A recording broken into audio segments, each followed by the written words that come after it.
Welcome to the Dr. Leadership Show, where we take a look at how you approach your work and personal life and how we can make the most out of both of them. A weekly get-together where we get real about self-improvement and development as we all make this not-so-easy journey through life. Our discussions will cover ideas and concepts from how to grow your career to how to lead your family towards prosperity and happiness.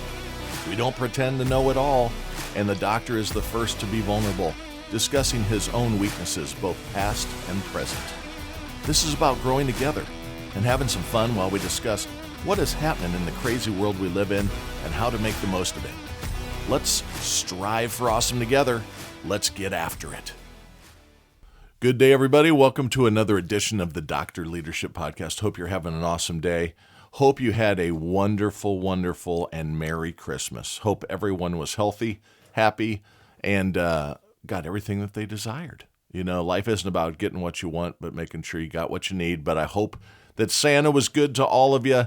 We had an absolutely awesome time with family in town, and we're about ready to head, my wife and I. Unfortunately, and fortunately at the same time, unfortunately, it'll be the first year that we don't have our two daughters with us for Christmas. Lauren and Madison, we miss you very, very much. Wish we were together. But they're down in the Carolinas with other family this year. So my wife and I are bugging out. We're heading to Mexico and cannot wait to get down there, have our feet up, palm trees, hear the ocean, etc. So heading down to Puerto Vallarta for a little over a week and very excited about that. Hopefully you are having some vacation plans and some people are doing some things away this year as well. Hey, real quick, reminder. Check us out at the website, www.drleadershipresults.com. Send us an email, feedback, whatever might be the case is on your mind, good, bad, indifferent. That can be, we can be reached at drleadershipresults@gmail.com. You know, this year has flown by like all of them.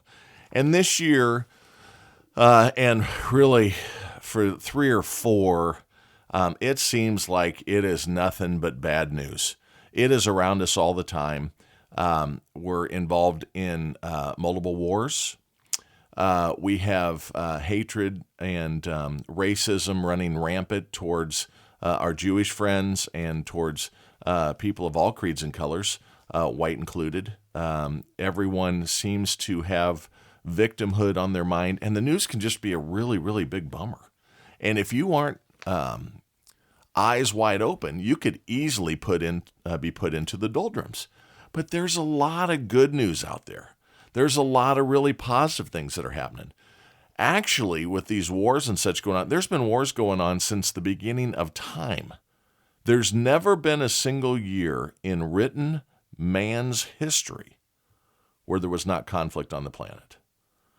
The challenge we face now is that everything's at our fingertips. Our phones never leave our hands. The TV's on everywhere we go. Many people, you know, everywhere they look, the news is coming at them, and if it bleeds, it leads. That's an old newspaper saying, but really, if it's bad news, they're going to portray it that way.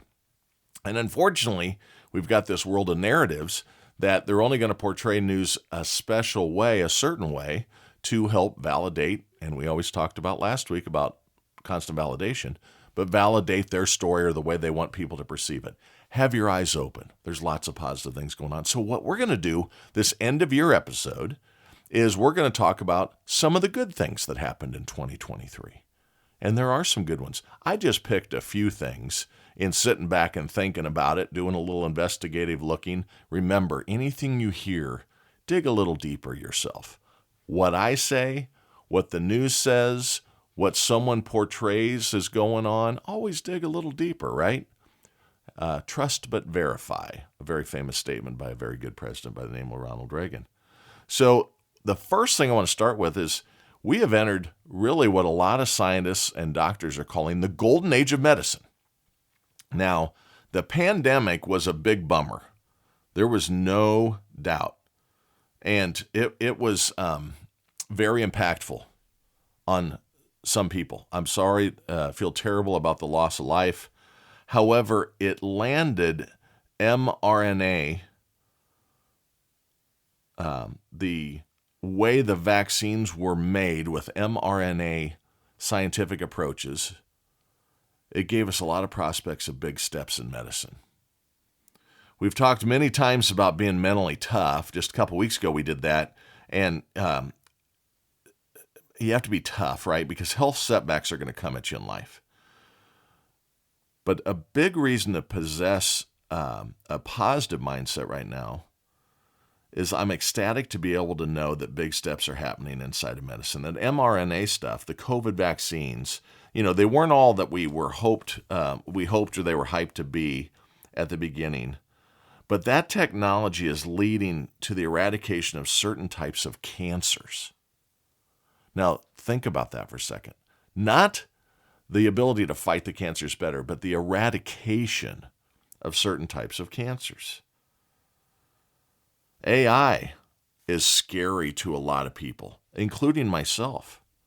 This has been all over the front pages, all over the news, here, there, and everywhere about AI is going to replace people, et cetera, but it will accelerate development in medicine since it basically how AI works. I'm not an AI specialist, but especially for this conversation, we're going to get simplistic. AI allows all of the information in the world that's out on the internet, available in periodicals that have got digital copies of it sitting out there somewhere. All of that data can be accessed in seconds through artificial intelligence engines to dictate the direction we need to go and the answers we might be looking for, so doctors can look quickly in the right direction versus trial and error that may take years.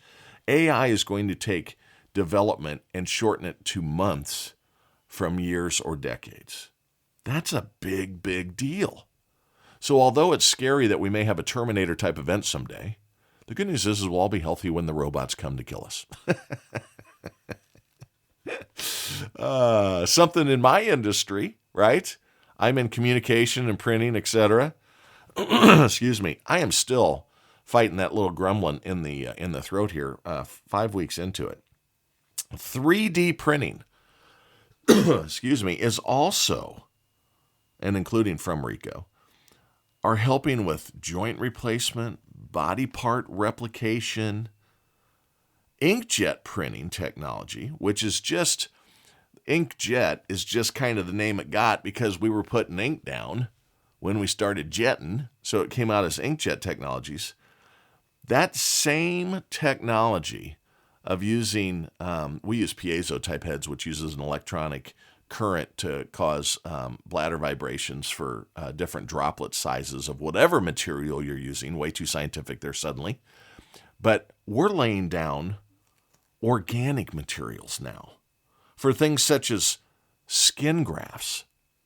Yeah, skin grafts, burn victims. And over time, we'll be printing possibly organs that won't be rejected. Wow. Think about that. The big thing now when you have a kidney transplant is you hope the organ doesn't reject you. You hope you can find a match in what you need before the failing kidney, the failing liver, which can regenerate, but typically failing livers don't. So you can put a piece of a person's liver in you that can then grow into a good liver. All of that could be in the back of the rear view or in the rearview mirror because we could use your own DNA to lay down and print out specific organs for you.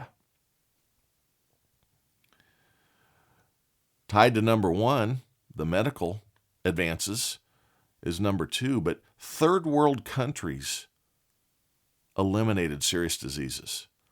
In what is hailed as a monumental advancement, Bangladesh is the first country to completely eliminate visceral leishmaniasis. That is a life-threatening parasite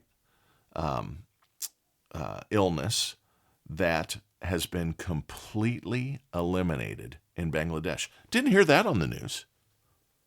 I heard about Russia disinformation or the laptop's not real or that Orange Man bad. I heard about all sorts of things that the economy's doing great. I heard the economy's doing bad.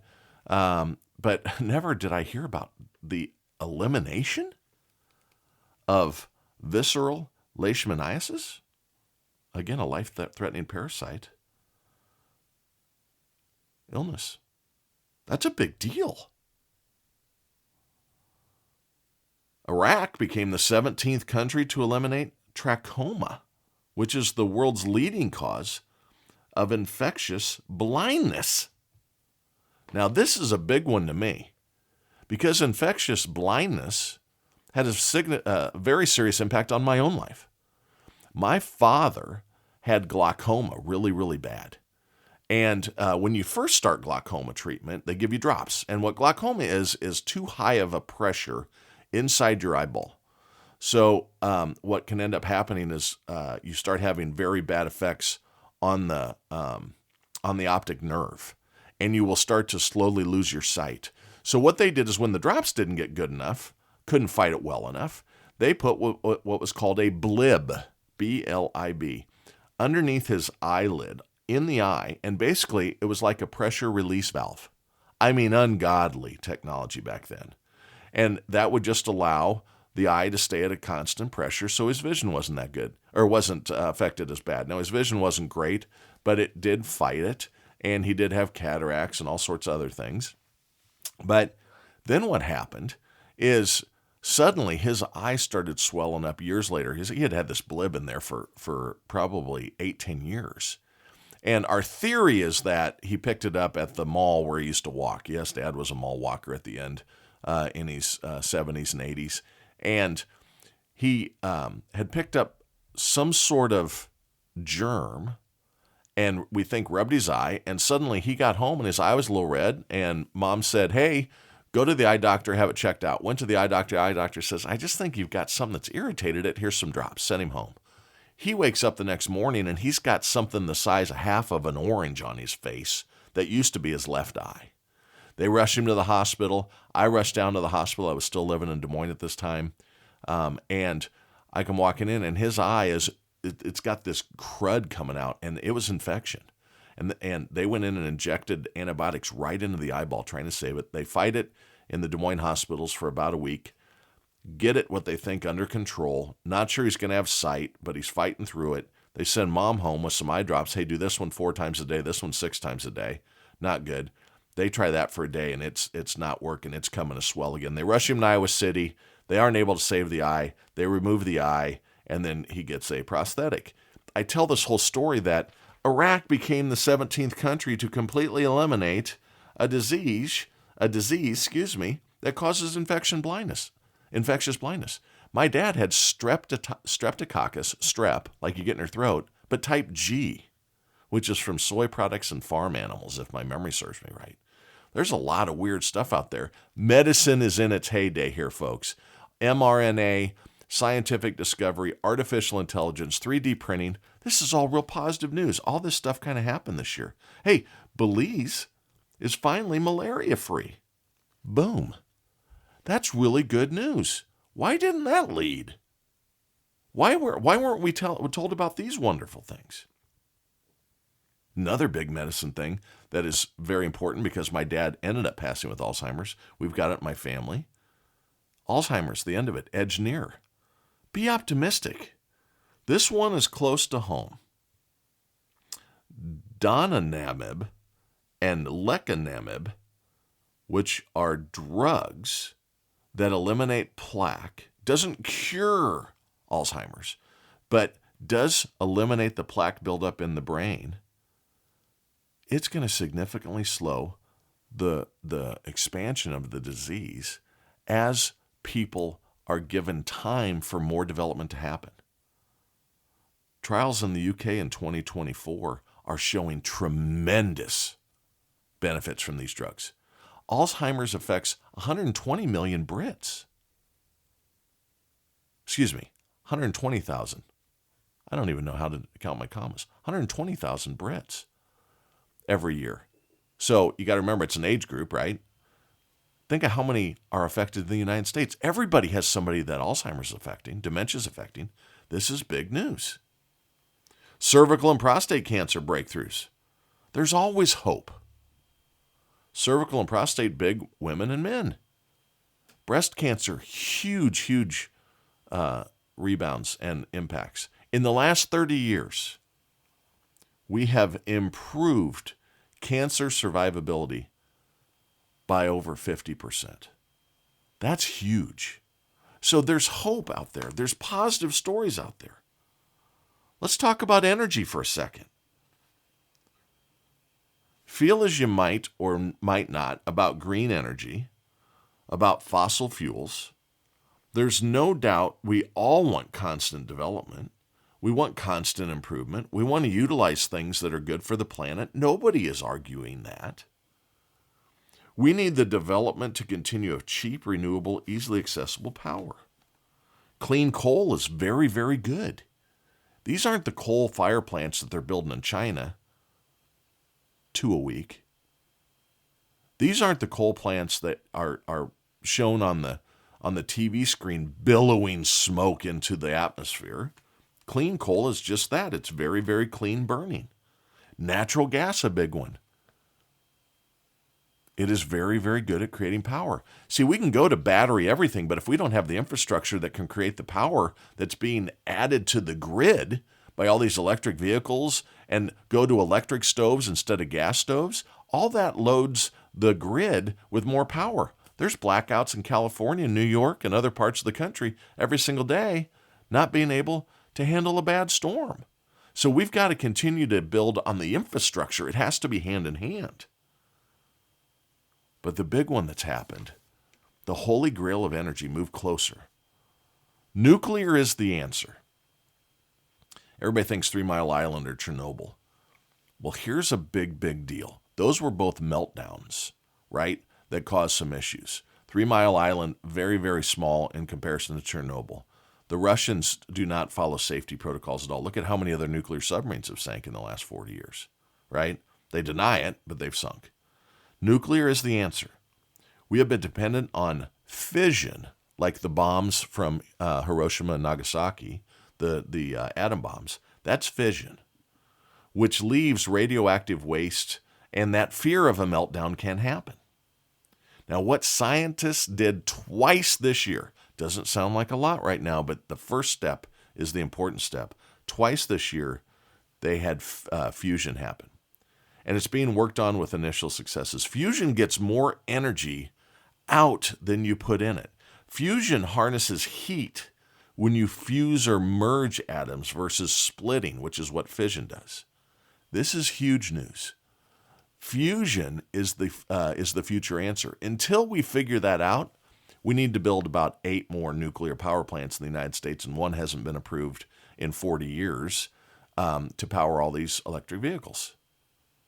We're not ready to be off of fossil fuels yet, but this is big, big news. And fossil fuels are not going to cause the planet to die in the next 5 years. Good news is Greta Thunberg was completely wrong when she said in 2018 that the world was going to be gone in 5 years with her scientist buddies. It's really good news. We're still here. And meanwhile, a lot of very wealthy elitist people are buying beach property in Florida and California. You know why? Because they know the world's not ending. Do as they say, not as we do, right? That's what's going on here. Listen to this. Next huge turnaround in the Amazon. Tree loss is down 55% year over year. Brazil is stepping in and protecting more land. There's more trees in the world now than 10 years ago. That's huge for the fight against carbon. Guess what trees do through photosynthesis? Easy for me to say. They take atmosphere, carbon out of it, and turn it into oxygen. You know why we're able to feed the world 4 times over? We still have hunger because we as Americans, you want to do a good deed, quit throwing 40% of the food you make away. Eat the leftovers. You'll cook less and we can distribute that food elsewhere. Also, all the people starving in Africa, move out of the desert. That might be an idea. Sam Kinison said it 35 years ago. You want to stop world hunger? Quit living where you can't grow food. But the thing that is really, really important here is there needs to be a certain amount of carbon in the air for all the plant life to be there to create oxygen. And also, guess what? Our crops require carbon to grow through photosynthesis. Corn crops pull in carbon to grow. Bean crops pull in carbon to grow. Potatoes pull in carbon to grow. We've got to have a specific amount. 0.03% is the minimum for that to be a survivable for our crops. We're at 0.04% in the world. That's how much carbon's in the air. 0.04% of the atmosphere is carbon. So when they're talking this fear that the world's ending, they're talking about affecting 0.04% by some number. We want to be clean. We want to be good for the atmosphere. We want to be good for the environment. But again, don't listen to all the hype. The world's not ending. Not anytime soon. None of us listening to life, our grandkids' lives, our great-great-great-great-grandkids' lives. This planet's been around for billions of years with stuff growing on it, and it ain't going to allow a gnat like the humankind to affect it. But Brazil's got the deforestation cut down by 55%. They're growing more trees there than 10 years ago across the whole world. Listen to this, the ozone layer, when I was growing up, it was, oh my God, chlorofluorocarbons, CFCs, which were the Freon and aerosol cans and everything. We got rid of them. They were causing a problem. There was a hole in the ozone layer. By the year 2040, the ozone layer is going to completely have fixed itself. We didn't do anything. We didn't give tax dollars to the U.S. government, and they flew up and fixed it. The planet is self-healing. 2040. We got all that out of the world by about 2010, and in 30 years, guess what? The planet cured itself. Yes, really. The world didn't end, like I said, in 2023, like Greta and her friends said. The East Coast is not underwater, like I said. The elitists are moving there fast and furious. That's positive. Go enjoy the beach. It's where I'm going. We're actually going to look at some property down in Mexico, see what it's like. So the key here is lead your life with optimism. Medical development's going on. We're fixing the planet. Clean energy's being developed. Fusion. The golden age of medicine's here. Smiles come on your faces. We're eliminating the world of diseases one at a time. Big things are happening. Artificial intelligence is going to speed up development. Human beings will fix this through development, through capitalistic approaches to our business environments. The government's not going to fix any of this for us, folks. I just need you to understand that. Name one thing they've really ever come through on. Doesn't matter who's leading the government. They're a bureaucracy that's fat and happy and don't ever follow through on accountability. Let's let people you and I know up and down the street go to their jobs every day and fix these problems. But live your life with optimism. It's going to be okay. In the 60s, Bay of Pigs and the Cuban Missile Crisis, we thought the world was going to end. I grew up where you had to practice getting under desks because of nuclear bombs going off around you once a month. Then you went into the hallways for tornado drills. Okay? It's been a scary place to live forever, ever, ever. But what you got to do is you got to have some optimism. In darkness, look for stars. On cloudy days, look for rainbows. There's a few key things here. You need to have a positive mindset in life. We talk about this all the time. You need to be optimistic and have a positive mindset. You need to be mentally tough. You got to fight through these things. You need to exercise regularly. Going to live a long time. They're saying people born today will easily live to 100 years old. That's okay. 8 billion people fit in the state of Maryland with thousands of square miles around them. There's not too many people on the planet. We need more people being born, actually. If you look at the science to handle the workload and the things we need from a taxation and Social Security and all these types of things that fund retirements, we need more people putting into the kitty than taken out. But have a positive mindset, exercise regularly. And, one of the most important things out there in review, take your medicine if the doctor says you need it. The world is full of crazy people. It is shown every single day, these nut jobs that are walking around the world, and we're trying to kowtow to them. We're trying to normalize just insanity out there. We need to get back to being neighborly, concentrating on your communities, being God-loving, find something spiritually that leads you towards happiness. It doesn't have to be what I believe in. Let other people have their opinions be heard. Be thankful for what you have. Don't always ask for what you want, but be thankful for getting what you need. And enjoy the rest of the holiday season. Come into the new year with an optimistic viewpoint. Set some goals, right? But then attack them and run through the tape on getting to those goals. I'm going to go down to Mexico with my wife. I'm going to enjoy the season with my family. And I want you all to know that I'm taking an extra week off. I'm not going to have a podcast drop next week because I'm going to be down sipping on non-alcoholic Mai Tais with my feet in the sand. But I will talk to you 2 weeks from today. I want you all to be awesome. Continue to be awesome. God bless everything you're doing. I hope you're healthy. I hope you're happy. And talk to you in 2 weeks. Bye-bye.